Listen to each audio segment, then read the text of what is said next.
Good afternoon, folks. It being noon, I call this meeting to order. I would ask that any council disclose pecuniary interest and the general nature thereof for the agenda of this meeting, or for minutes of a meeting at which a member was not in attendance. Seeing none, I would also remind folks to turn off their electronic devices or to put them on vibrate, whatever the case may be. Other than the press, which I assume is recording. Thank you. And item 3, we have Denise Spence with us today as a delegation concerning dog bites, vaccinations, policy, and procedures. And the floor is yours. Thank you. Good afternoon. I'm here with my grandson, Troy Dennis. We had a discussion regarding an incident which happened to our family. On July 17, 2017, Troy was bitten by a dog in Manson. It was the second time that same day the dog had bitten a child. Troy was taken to the hospital in shock with many wounds, but one which required stitches. That same day, the dog was shot by the owner, so therefore Troy had to endure a series of painful needles. Troy has a terminal disease, and this makes me more adamant for change to happen. We go to Winnipeg every 3 months for many medical appointments. As we were in the Red Lake Hospital getting the rabies shots, Troy asked if we could go to Winnipeg, for those needles don't hurt so much. He cried during each time he received one of those needles. Anger at the dog owners because of their actions, empathy for my grandson for the pain he went through and the more he had to go through. Here we go again. Fear for the outcome of the rabies vaccination or his health were some of the overwhelming feelings during this time. The dog owners shot the dog. Ignorance of what to do is the reason my grandson went through this ordeal. Were they thinking getting rid of the dog got rid of the problem and the responsibilities? If the animal would have been quarantined, my grandson would not have had all these poisons injected into his already compromised body to keep him from having rabies. We consulted with many doctors, Toronto sick kids, children's in Winnipeg, before realizing it was not if, but must get the rabies vaccination. Rabies incubation period may be from 10 days up to a year. The infection causes inflammation of the brain, spinal cord, paralysis, and then death. The doctors asked us if we had skunks, foxes, bats, and raccoons in our areas, as these animals are the ones which are high-risk animals. I think we score very high on this list. My job has me attending court often. To my surprise, in the docket, I see charges for someone hurting and killing a dog. Interesting, I thought. So when has a dog's life become more important than a child's? Do dog owners have that same charge when dogs hurt by biting? Another point, the dog not being vaccinated. A child or children with Troy's diseases do not go into special hospital wards in Winnipeg or Toronto, or even attend schools without updated vaccinations, yet dogs go without in this community. Is there not a law stating animals are to be vaccinated? We are requesting the following.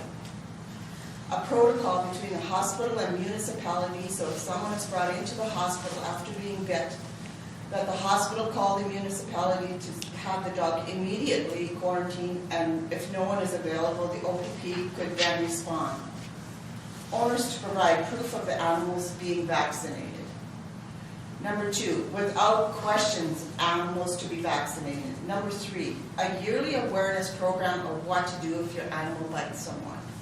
And number 4, children to be taught awareness of when and when not to approach dogs.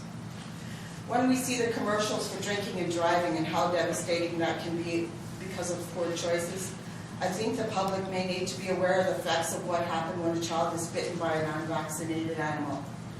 To show how painful it is for someone to go through this series of shots, the time from school and work, waiting in the emergency rooms to have these needles, the pain of the needles not to have rabies, the nightmares, the muscle cramps, the fevers, the fatigue Troy went through because of an animal's owners not being aware of the consequences of the victims. Walk with us as we went through this devastating experience, and then you will understand. How do we feel about animals? Troy right now is very frightened of dogs. With time, hopefully this will change. Going to the beach was something we had to stop doing because of all the dogs running freely. Whether they are friendly or not is not something Troy can determine yet, as all he feels is fear. Animals can and should be included in families. One thing I feel strongly about is no animal is ever more important than the safety of a child or adult in this community.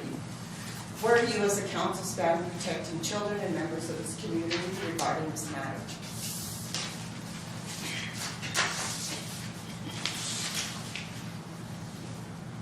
Questions or comments?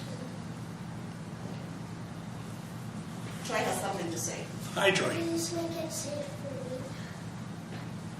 That's all you can remember. We talked about it, but that's all you can remember. And that's a good job.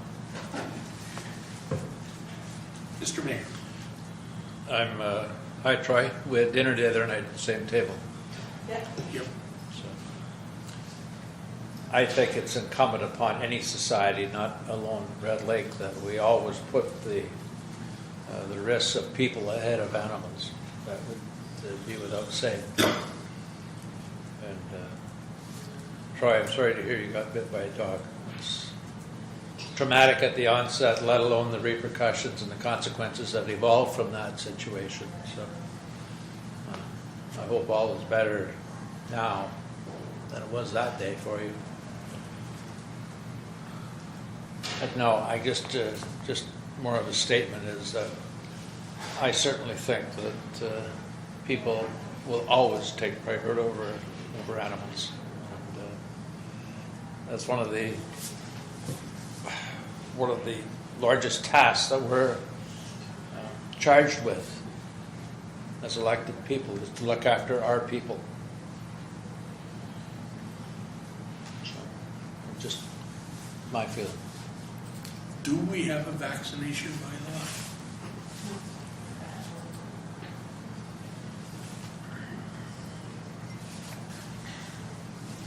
Furthermore, I think this terrible incident, for a whole host of reasons, we ought to be looking at doing the right thing in the long haul.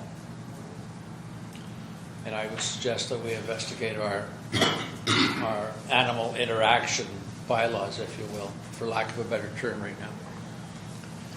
So that any bylaws that we look at ensure as much safety as possible for our residents. Was there, Mrs. Spence, any question at the time? I seem to vaguely remember something about this. Maybe I shouldn't say vaguely. That the owner had actually got rid of the dog?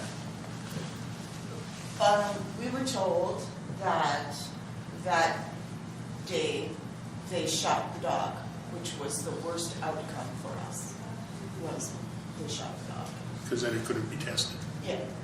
And the dog never had any wound shots at all, didn't have any shots at all. So there was no thinking, do I take this, does Tara take the chance or not? It's not even an option. Yeah, it's not a chance you can take. Yeah, no. No. Yeah. So certainly something I think we can spend a bit of time considering. The only problem there being in the future, if we do have a vaccination bylaw, is that we can only check the people that buy tags for their dogs, not the ones that don't. But it's a step in the right direction without a doubt.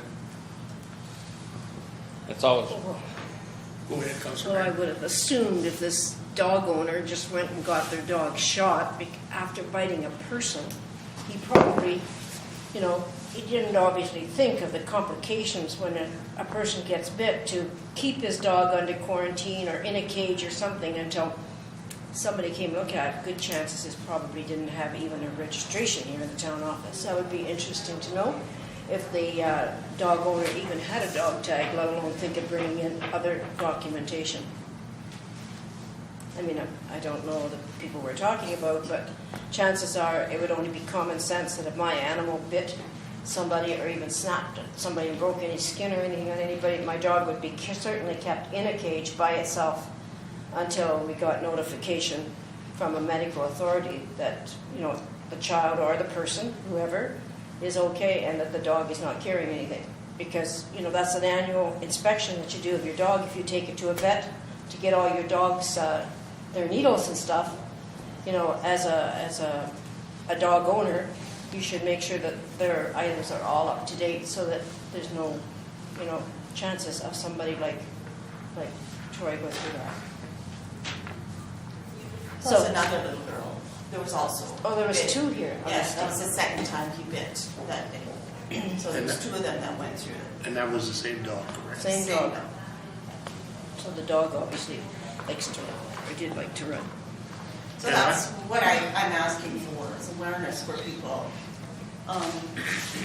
So if your dog bites, this is what you do. And I know people forget, so if you could have like a yearly letter that just goes out, reminders of things, to have your dog vaccinated, and it's your responsibility. And you can be made accountable for not doing it. Is, I'm not sure about the medical side of it, of course, but do these rabies tests have to be done by a vet? Or can they be done by a doctor in the hospital? I'm guessing it's a blood test. I don't know. No, the health unit, what they do is they see the dog. Quite often they utilize me because our reps are only up from Dryden every so often. But somebody needs to see the dog stays in quarantine, whether it's at my pound, depending on the owners, they might let the dog stay at home, and depending on the risk factor. In this situation, I would have taken the dog in under my bylaw and held it at the pound, and then the health unit sees that dog 14 days later to ensure that it is in fact healthy, but there's no blood taken. They see the dog, that's what's under the legislation. So 14 days probably would not be within your window, would it? That's apparently, I've talked to so many doctors on this, and for Troy, there was things that happened wrong in the hospital too. And so we thought he wasn't given the right needles. So he went way over what was recommended. So if the dog would have had rabies, Troy would have had rabies. But the doctors in Toronto said that it could take up to a year for it to actually show up. So he was adamant that Troy had to go through this little bit of hell. So we did. So you talk to different people, they say 10 days, 14 days, up to a year. So, and if this symptoms show, there's no cure. Do you have any idea if there is just a simple blood test on a dog that can be done? For more, I'm thinking more immediate results rather than waiting 2 weeks. Something definitely to look at. Yeah.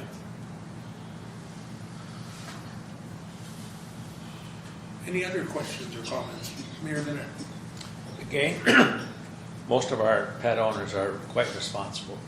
And, you know, we have to, our bylaws have to, regrettably, we spend so much time and energy on the minority of people, again, that don't comply with bylaws, resulting in this situation. If we're going to modify or institute bylaws, we have to make sure, again, that it's enforceable. It's something we can actually do. You know, the public has a right to have confidence in our bylaw system. So, to that end, maybe we ought to review it. I don't know. And how do you make every pet owner responsible? You don't. Sadly. You can't. Impossible. So, but I do think we can certainly review our existing bylaws to, and the awareness program is a good idea. We have, you know, the yellow pages, the websites, those avenues for dissemination of that information. Councillor Moda. Well, I can definitely empathize with Smith. I like some of the idea that she's bringing forward in regards to accountability in regards to dog owners. So if somebody is coming in, and again, just thinking outside of the box, and I know this is early stage to review some of our bylaws, but if we looked at something where dog owners come in for the renewal tags and also have an accompaniment of their vaccinations or something along those lines, so there could be a quick reference, even if the dog owner isn't available, but we know it's Fred's dog, Fred's not home, it's in the backyard, but at least somebody can look to see if that dog has been vaccinated. Just food for thought, but something to look at maybe in the future. Most certainly. Be proactive. Okay? Anything else? So more to come. You're a brave young man, Troy. He was, unbelievably. Yeah, Like I said, walk in our shoes and you would see the fight young man. no. It's, How old is he? 7. What kind of dog was it that bit him? A big one? A shepherd or something? Yeah. Almost looked like there was a bit of St. Bernard in it. I was only familiar with the dog because I picked it up once. So just awareness, like, people just have to be aware. We've always had dogs, we've always loved dogs, but we're responsible. Everybody's responsible for who's in their home, regardless. And you have to be accountable for the actions, and killing the dog just doesn't do it. I presume he wasn't killing it to destroy any type of evidence. He was just at that point where he thought it was best for the dog to be euthanized. Yeah, that's why I was wondering if there was a blood test you could do, because you can get that from a, But no, let's look at the protocol. Yeah. Yeah. Apparently, they could do a test on the brain, but the dog was buried, so that was contaminated. Oh. So that's why they couldn't do any testing.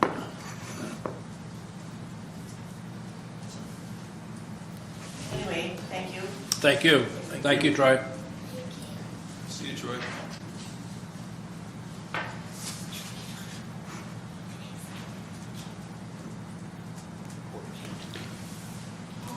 Very compelling delegation. yes, I remember when that happened.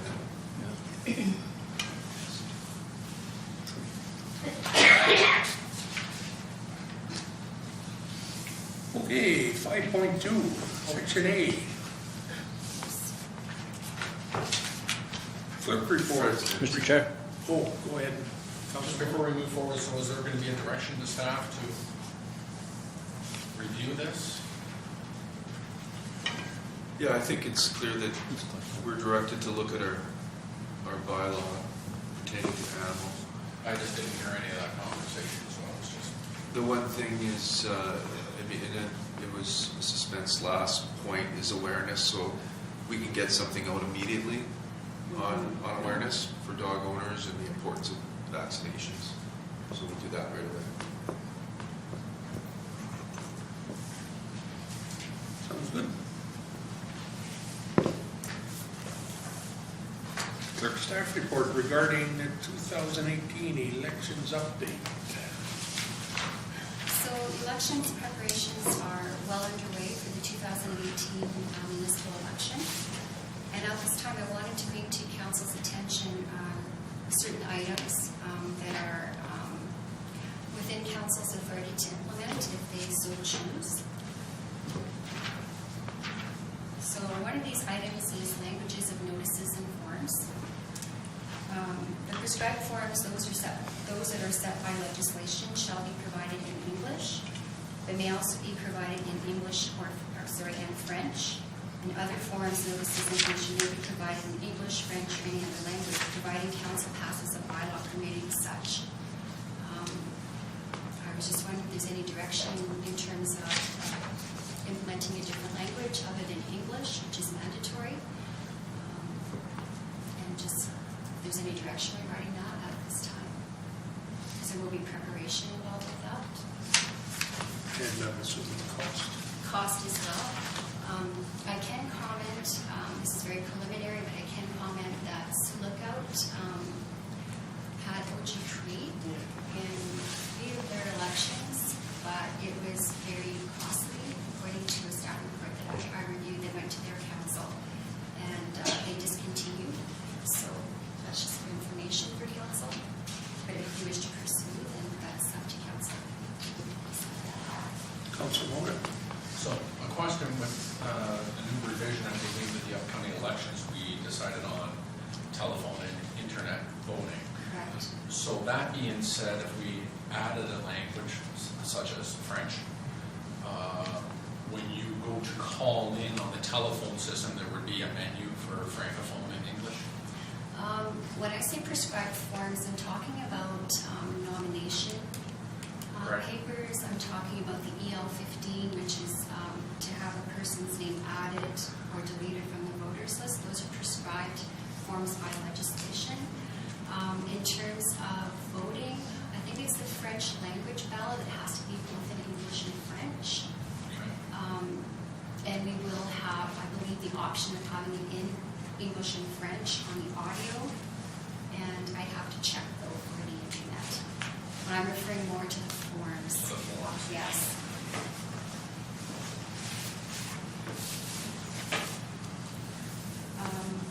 Shall I continue then? So, recount. Right now, under the legislation, a recount is automatic if there's a tie vote. Or where council, school board, or minister decides a recount is required, and a resolution is passed within 30 days of the evaluation of official results, and if the Superior Court of Justice granted an elector's request for a recount.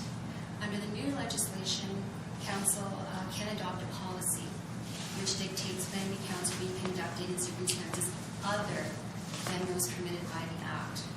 So say, for example, they can decide on the threshold, say if there's 10 votes between 2 candidates, they can adopt a policy to determine that threshold.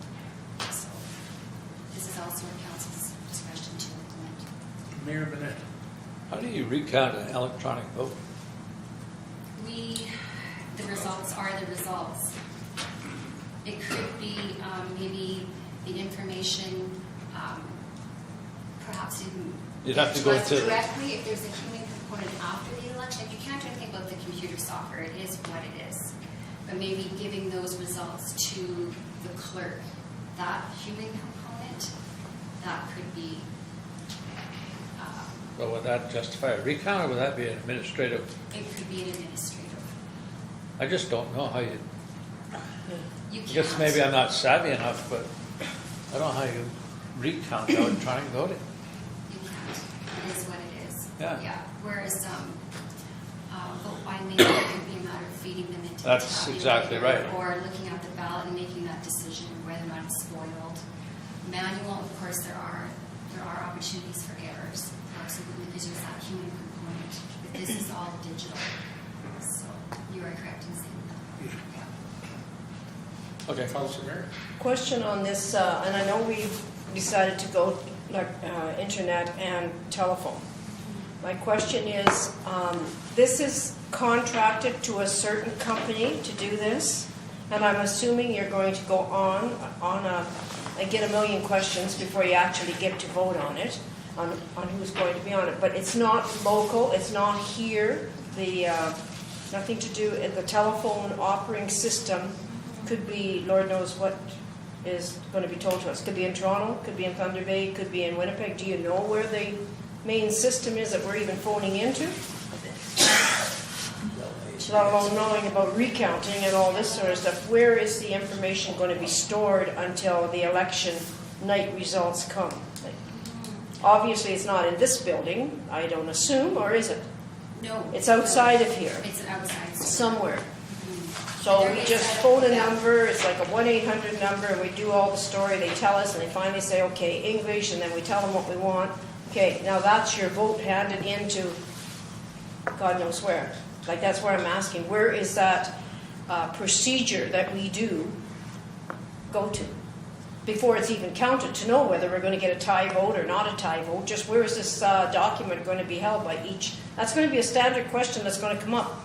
You know, last year we tried to tell everybody to come in here and try and do it by ballot, and there was enough questions. So now, okay, so I do this thing through the phone system. I call 1-800 number. I tell them what I want. I want certain mayor and certain councillors. Where is this document or this ballot going to be stored? Like until counting day.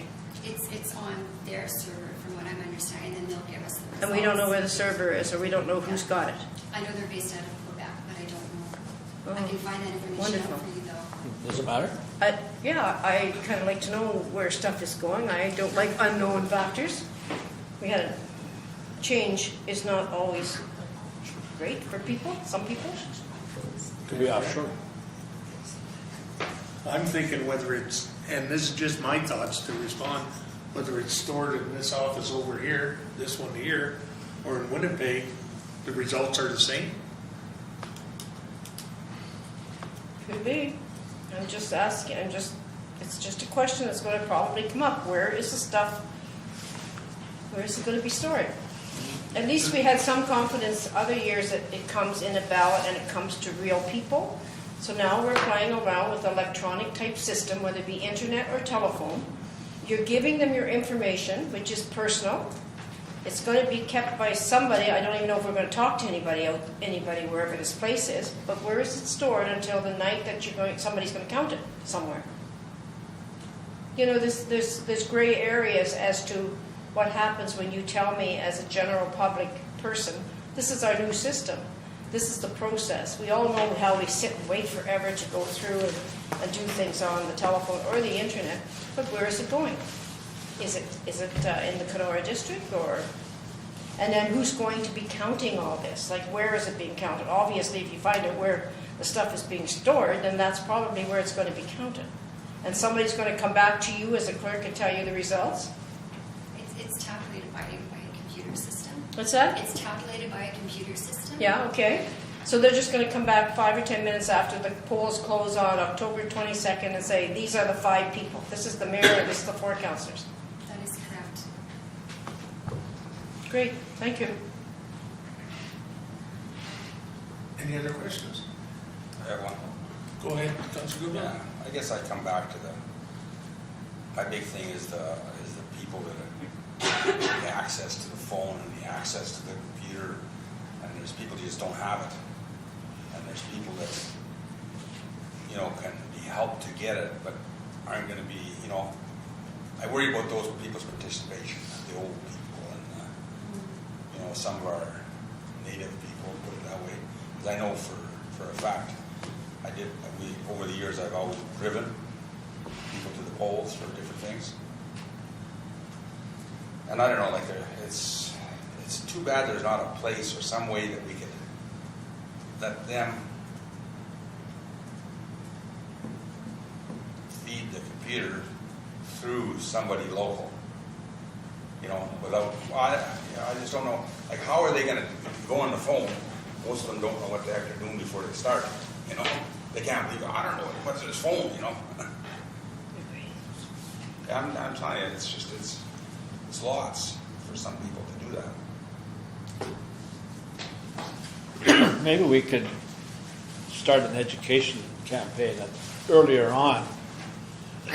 Also, secondly, maybe we could open up our libraries. They have computer systems in them that people, if they don't have. Well, there's what I'm talking about. So we could open up our libraries where we could have the privacy access to the system. We can certainly educate the people on the protocols involved in either telephone voting or internet voting. But it helped too, no? I don't know if I want to cross that line. But anyway, I do think that if we provided the voter Yeah. with enough information, not only on the process, but also on the property, whether we use our fire halls or libraries, wherever we have computer systems or telephone. Because you're right, not everyone's going to have access to a computer or telephone. And I'm thinking more like the ability to, I'm sorry? I didn't. the ability, you know? Well, that's what I'm thinking, the protocol, the awareness, the education. Yeah. And there'll be enough of a window, I believe, that the question should be answered.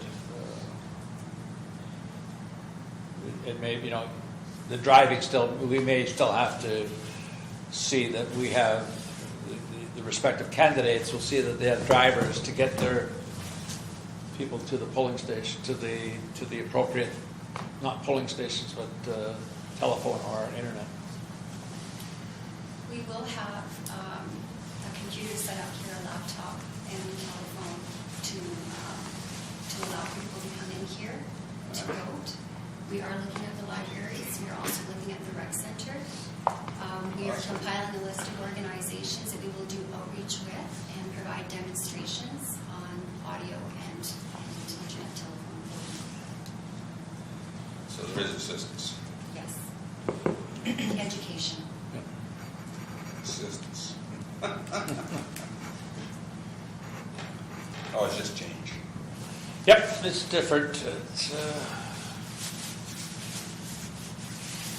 the evolution of the voting system in Canada has come a long way. So,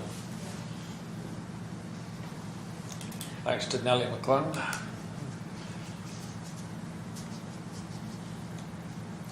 All right, so contribution rebates, council may pass a bylaw for the payment of campaign rebates to a person who makes contributions to candidates running for council. That is also an option for council. Question on the ballot. I think the last time we had a question on the ballot was 1998. There are certain parameters respecting a question on the ballot, which I've listed in my staff report. The deadline to pass a bylaw for a question on the ballot is March 1st, 2018. And new in this election is not discretionary. We will have to have a policy on the use of corporate resources during the election campaign period. And this will have to be in place by April 30th of 2018.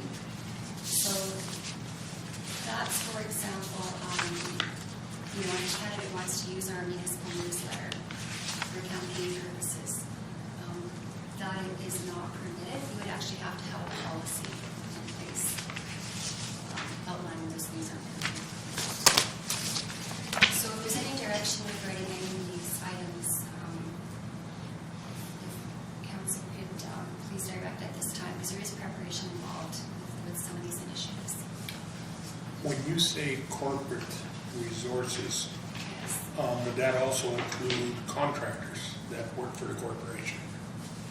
In-house. Well, I'm thinking you sometimes see the local waste disposal trucks driving by, and I think I noticed before they have an area on the side of the truck that you could put an advertisement on. So they're a contractor for the municipality. Could a candidate put an advertisement on their trucks? I would have to look into that. Yeah. Not saying it would ever happen, but covering all bases. So for example, I looked at City of Barrie, no candidate shall use facilities, equipment, supplies, services, staff, or other resources of the municipality for any election campaign or campaign-related activities. Can't undertake campaign-related activities on municipal property, those type of things. But I can certainly look into Yeah, I'm that. just wondering if a contractor would be considered part of our staff in this context. Right. How thinly do you split that here? Exactly.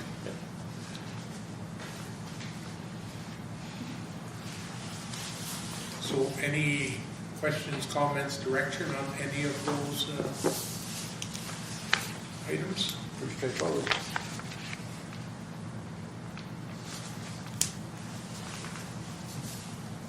Councilor So I Mayor? take it all these changes in Bill 181 and Bill 68, we're going to have a bunch of those changes at our disposal. Anybody out there that wants to know what the changes are?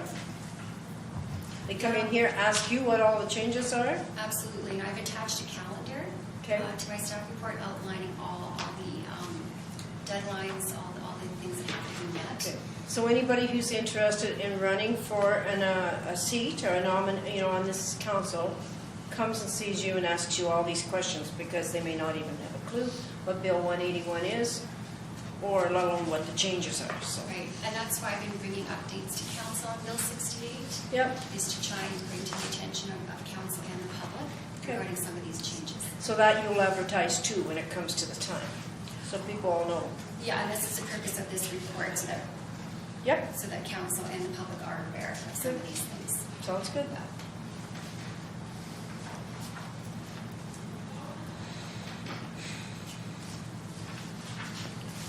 Okay.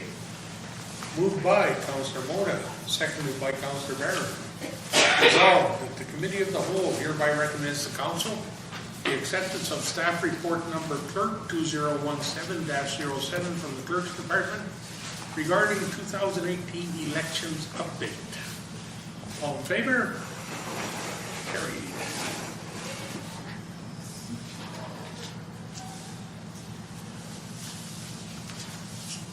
Okay, 52B, bylaw staff report regarding amendments to the parking bylaw, 2-hour parking restriction.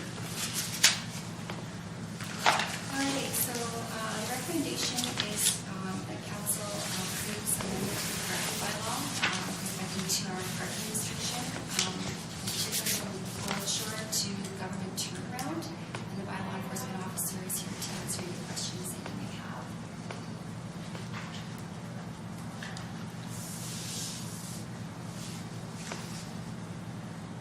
Okay, I have a couple.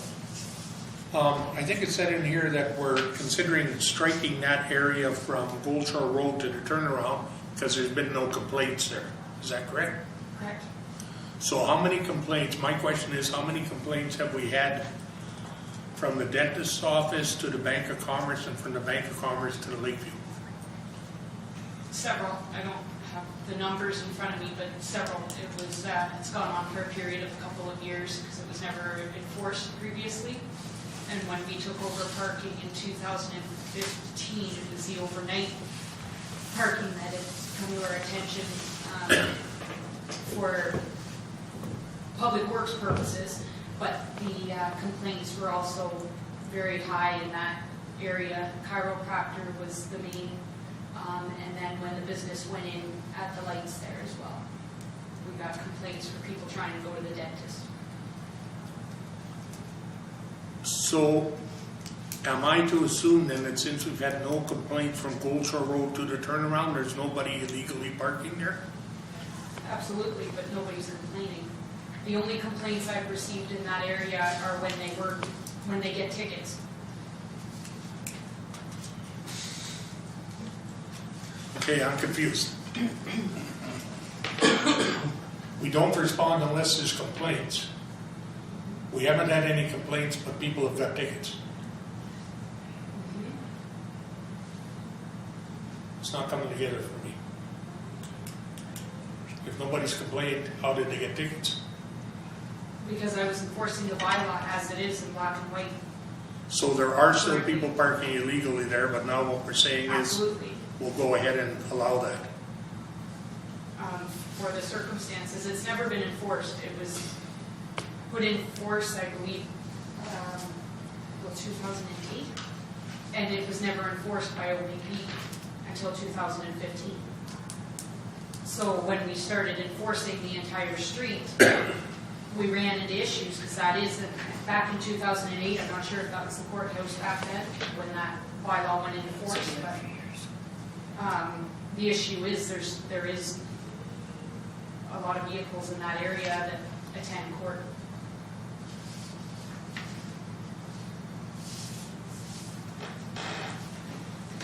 I'm confused. And I think the rationale is maybe there's a less demand for patron parking on Gold Shore to government dog, given it's a lot of organizations rather than businesses. So would not Tikanagan be an organization? Yes, But we're still going to take it down. but the dentist office is across the street.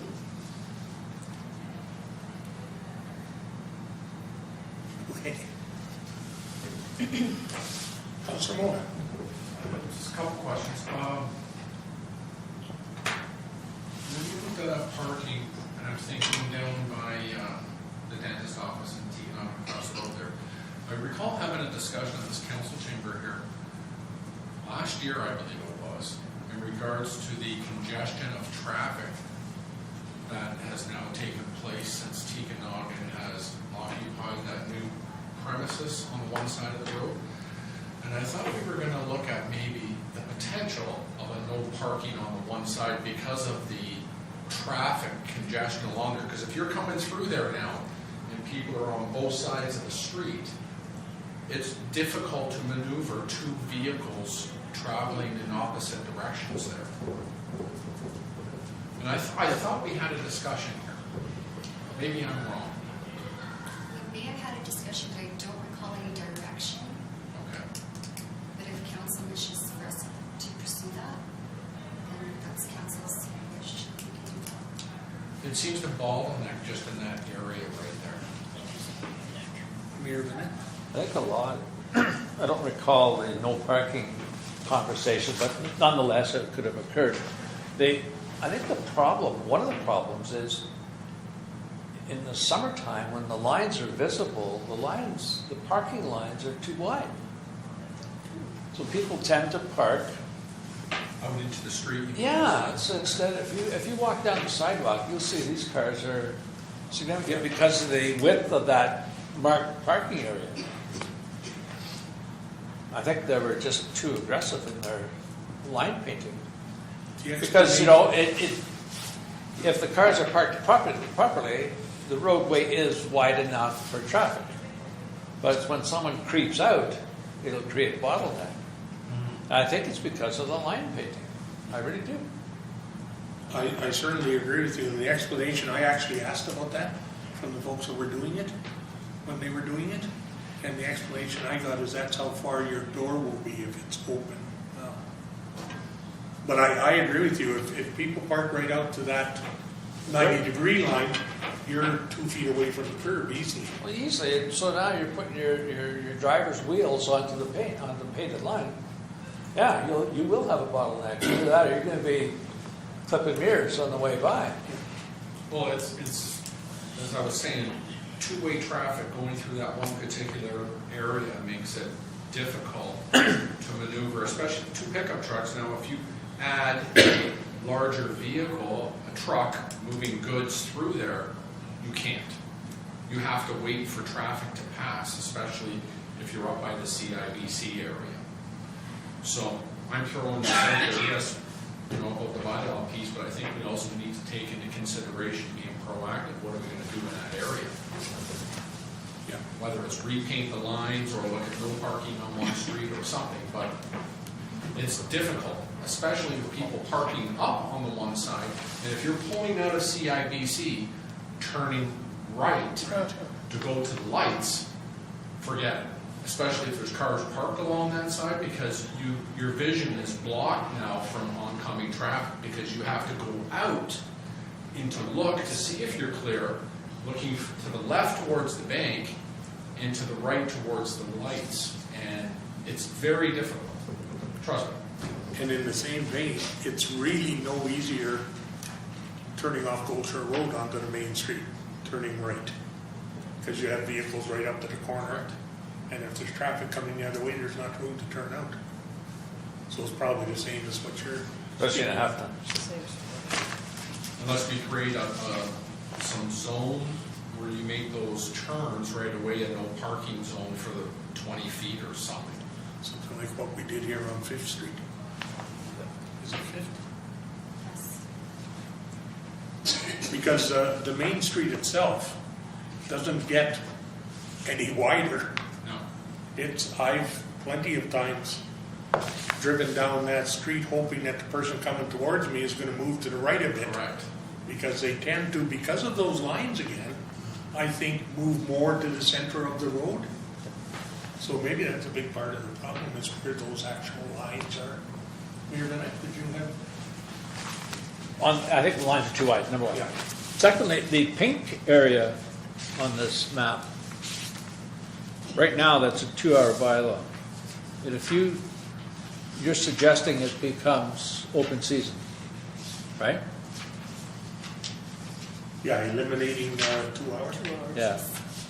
My concern is the summertime. If you don't have the 2 hour there, you'll have boats and trucks lined up taking those spots, and those people that are normally would have been using that space will be forced to go into the 2 hour area. Because a boat or a truck with a 20-foot or 24-foot trailer chews up a lot of parking.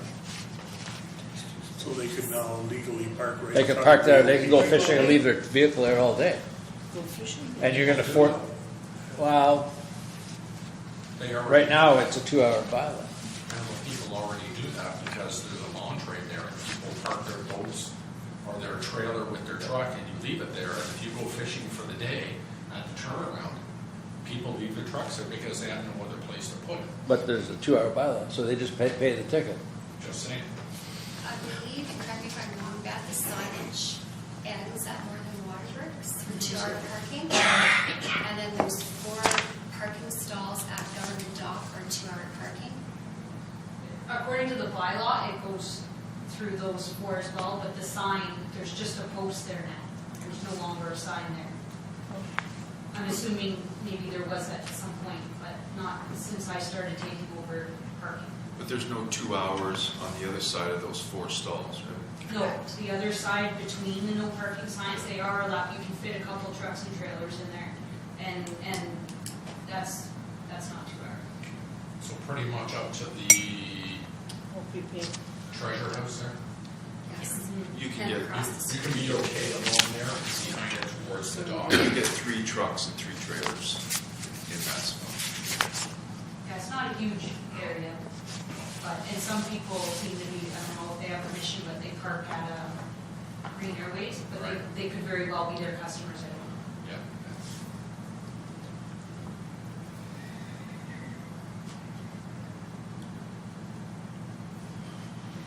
Councilman Moore. Food for thought here. Read it all. We ever talked about parking meters?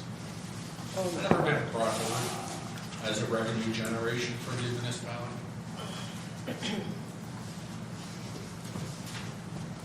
The quick answer, no, I don't believe we have. But perhaps it's something that has to be explored. It certainly would cut down the need for 2 hour parking. Or not necessarily the need, but if you had to feed coins into the meter, it would make it a lot easier.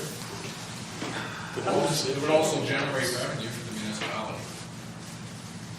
I don't know what a parking meter costs. Well, and that's the other piece, I don't know the cost associated with how much our parking meters. We can look into it That's what it's if you'd for. like. Mr. Treasurer. The bylaw officer actually had gotten a price on that, what, during the budget time last year?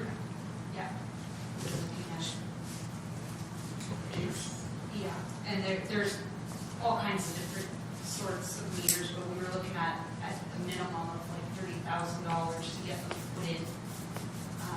And then Brian did some math. We do have notes, but it was kind of decided at that time that was a very large investment. That would just be for along Howie Street.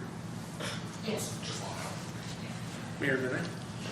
If you're going to institute parking meters, I think we have to really look at the element of fairness. Are you just going to pick certain parts of the street to put parking meters in? Or are you going to be fair to everyone along Howie Street, Fifth, whatever street you pick?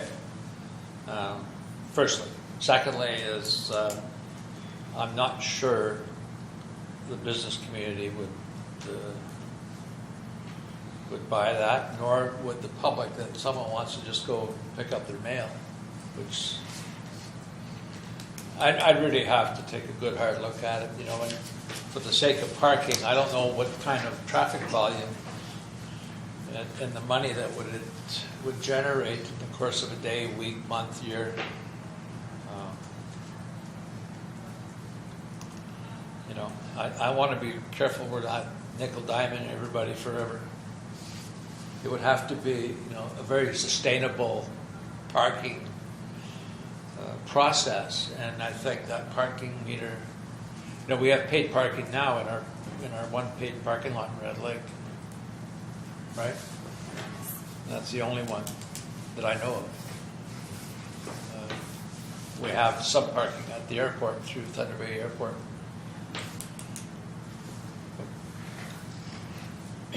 I'm not opposed to reviewing.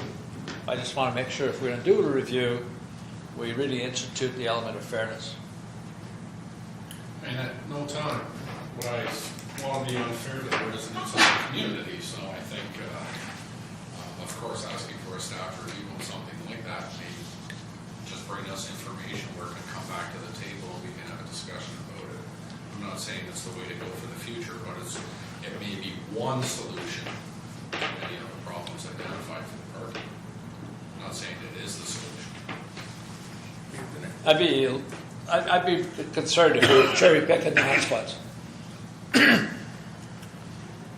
But aren't we in effect doing that now? Because my understanding is we're looking at 2-hour parking only in Red Lake, and I believe I mentioned before that seems a tad unfair. But I'm told, well, people don't park for more than 2 hours in Bomber Towns. Okay. But, and it's obviously a complaint generated bylaw, because if you don't get complaints, you get rid of the bylaw. But I drove, and apparently the complaints are because it's so busy down there. So I drove down, noon, 2 o'clock, just about every day last week. Now, one day, yes, there was a shortage of parking. Saturday afternoon, which you would expect would be kind of a busy time, there was 12 cars parked on the main street of Red Lake. Thursday, there was 14, I believe. Now, maybe it depends what time you go. But is it a real problem, or is it just a problem for some people? Maybe that's what I'm trying to say. Go ahead, Mayor. No, do we have 2-hour parking, for instance, in front of Home Hardware? I don't think so. That is MTO Highway. No, I understand. Yeah. But again, what public process is more than, it's not real, it's what's perceived. Yeah. Excuse me.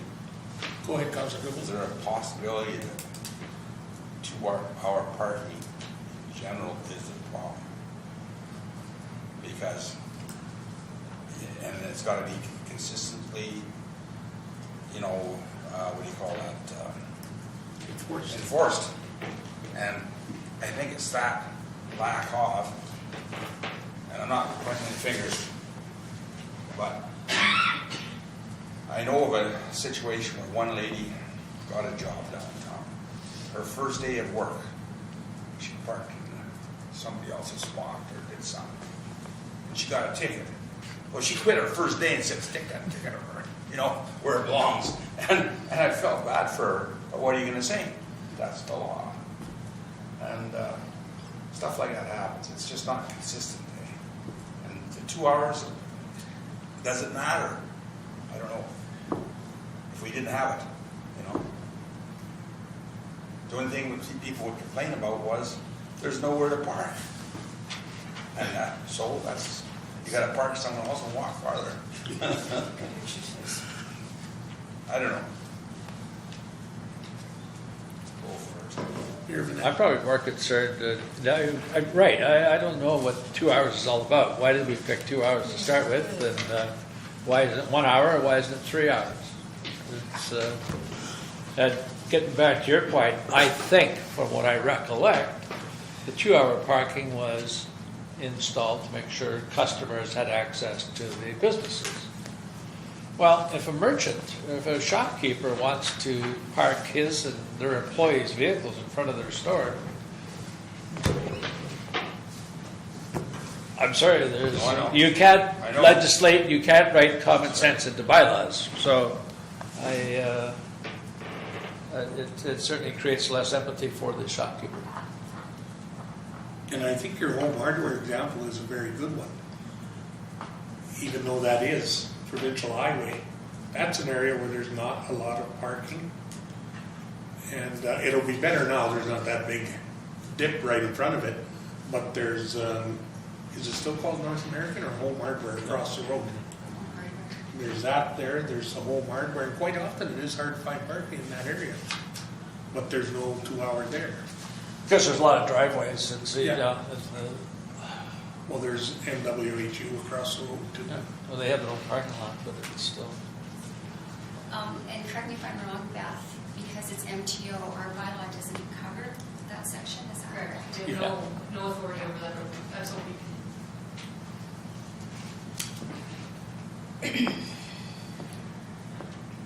I will add, Stantec did kind of address parking in their, during their consultation process with the CIP, and did offer some options. We could review those options if that's what council would like us to do. And also parking meters if that's requested council as well.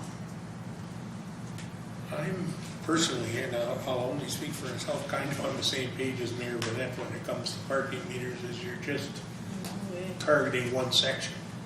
If you do it there, you should do it here. You gotta do it fair. Then, Council Mayor? Sitting here listening to this conversation, it makes me really wonder why we have those signs up, why we have 2 hour parking, period, anywhere in the district.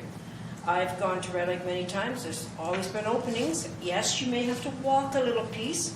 It's good exercise. So I don't know why the signs don't all come down. So wherever you find a spot in Red Lake, you'll park. You've got side streets that's close to the businesses that you can park on a side street, walk down. Yeah, there might be a hill, but that's okay. You know, I don't see how it ever got started in the first place, having a 2 hour sign up there. And so if you're going to take it out for one little section, why not take it out for the whole street? Have it all the same. We don't have 2 hour parking over here. We can come and go back and forth. No big problem. You don't have it in Koshner. You just have it in that little section in Red Lake. I don't even think you have it in other part of Red Lake. So why don't you try getting rid of it, period? And what's the and believe me, parking meters? Never. I hope in my lifetime will we see parking meters. That's another chaos. Absolute, complete chaos for what most people can make in a little bit of money. If you're a city and got lots of streets, you're going to do it, but a little section of Red Lake and you're going to start putting parking meters in one little section? Not at all. Definitely against parking meters, and I would love to see the signs come down. Let us park wherever there's a place to park. And if we have to walk a bit, we'll go around Red Lake a few times and come back and park. Because one side of Red Lake has no parking problems, the other side has these silly little signs, and they're getting less and less, I think, so maybe take them all down. That's my comment. Council Moore? The parking meter, I didn't say implement, it was just a food for thought kind of thing. In regards to the parking piece of it, the concern I would have with no parking bylaw downtown would be, A, people that live there, residents that live there, so they could be parked along the street. It's a tour. They could be parked along the street 24 hours a day, 7 days a week, with no rules or regulations. So that being said, somebody could take up a street and I could be parked there forever. Second piece of that is We can't close Sir, we it. have Close it. We can't close it. Yeah, we got that one open. Excuse me. I'm compelled to go with the kindergarten kids here for a bit. I made that commitment. Oh, why don't you bring them all in?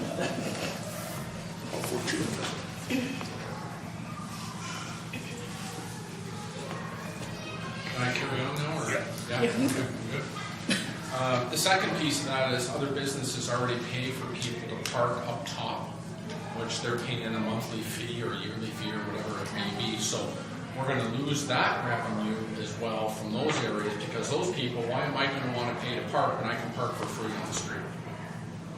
So my concern, I guess, with that is the businesses themselves and the residents that live along there will take the majority consumption of the parking spaces along Howie Street if it's not regulated for customers.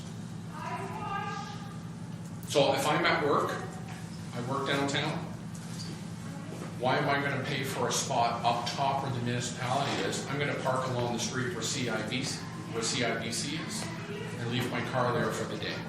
along with the eight other people that I work with and the other businesses that are along there.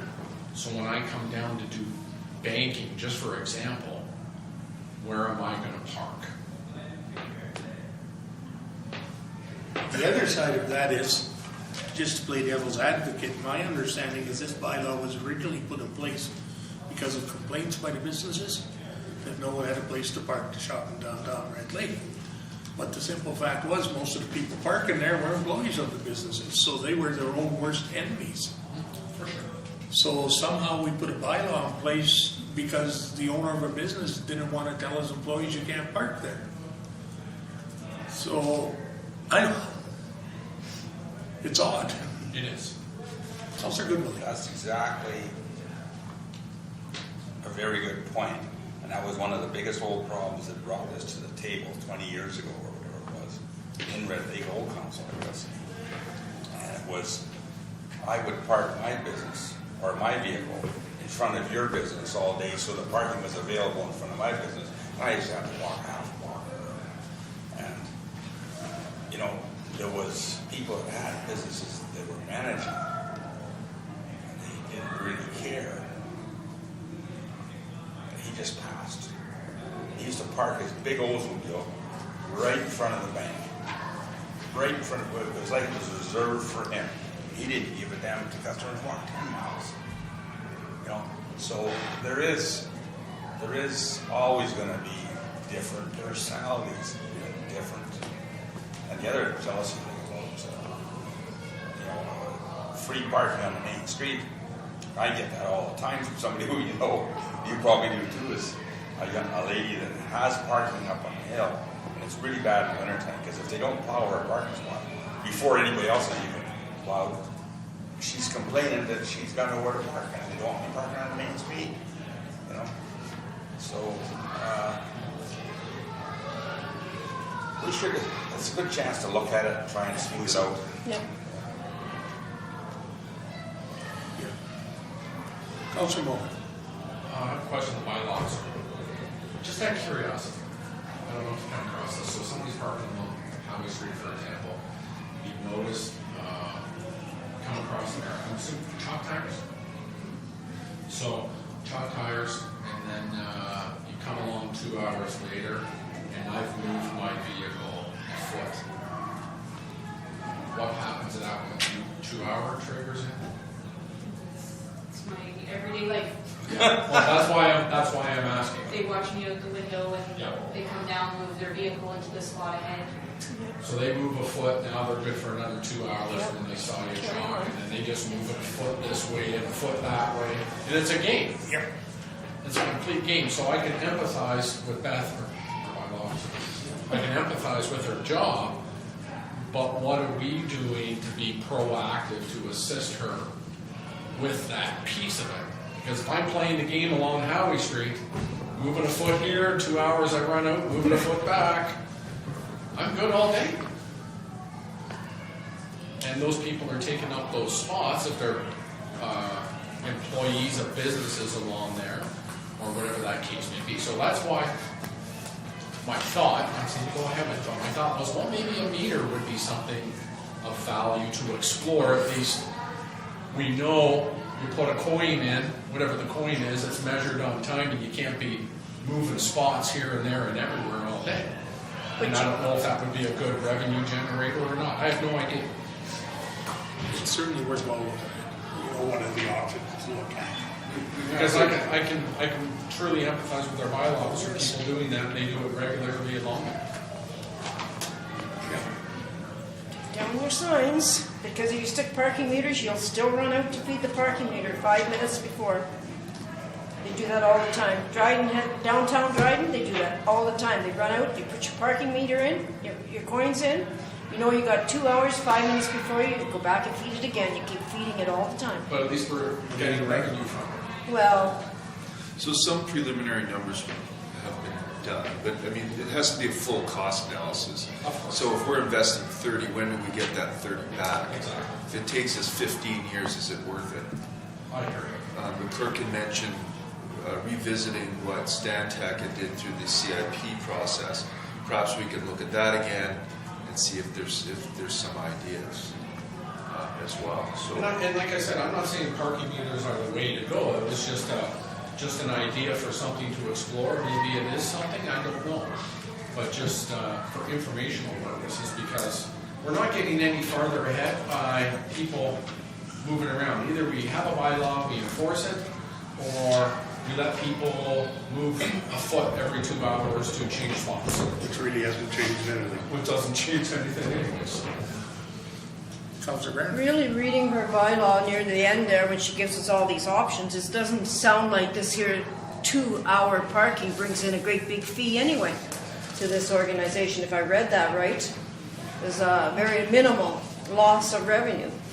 So there again, have it wide open. And a businessman or woman should realize that people or customers are coming down, or clients are coming to see you. Park someplace else and let your clients come and see you, or go to the flower shop and buy a bouquet of flowers.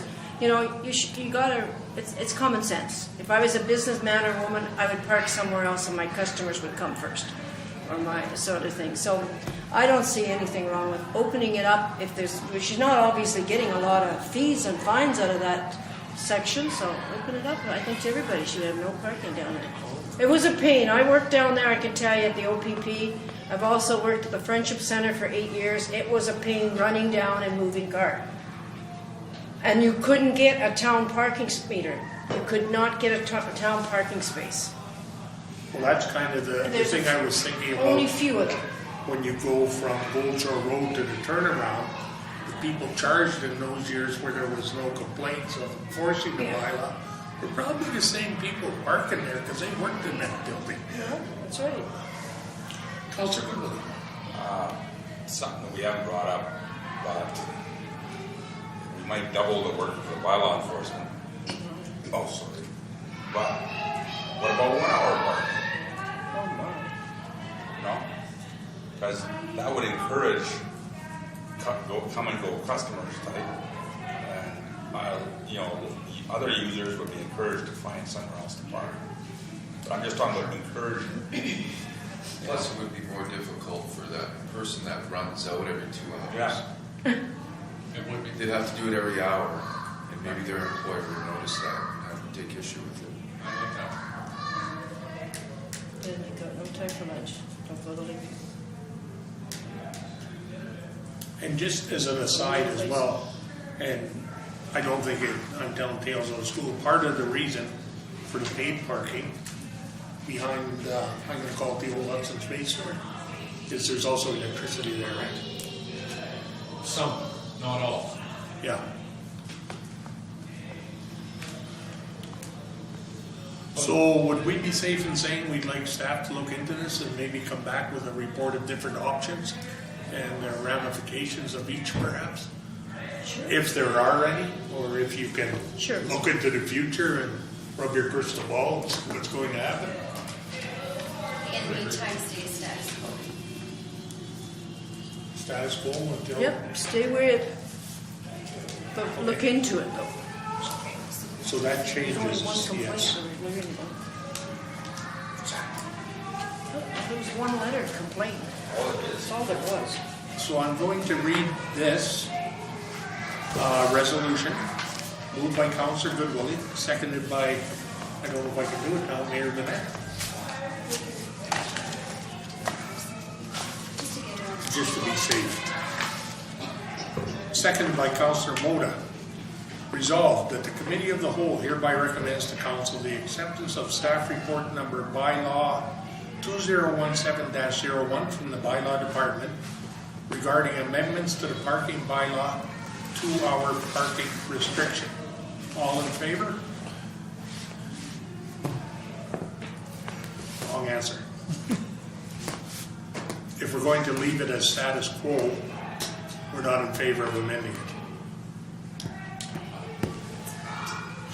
So is that what, did I mishear or? Can you read it again, Yeah. please? Resolved that the Committee of the Whole hereby recommends to Council the acceptance of staff report number bylaw 2017-01 regarding amendments to the parking bylaw 2-hour parking restriction, which is saying we're going to get rid of the 2-hour parking restriction from Gold Shore Road towards the turnaround.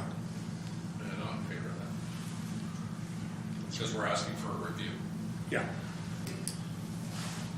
So all in favor? So this is now defeated. And we'll get a review from staff looking at different options and, like I say, what the ramifications will be. And I can put it back on. That's not really cross that.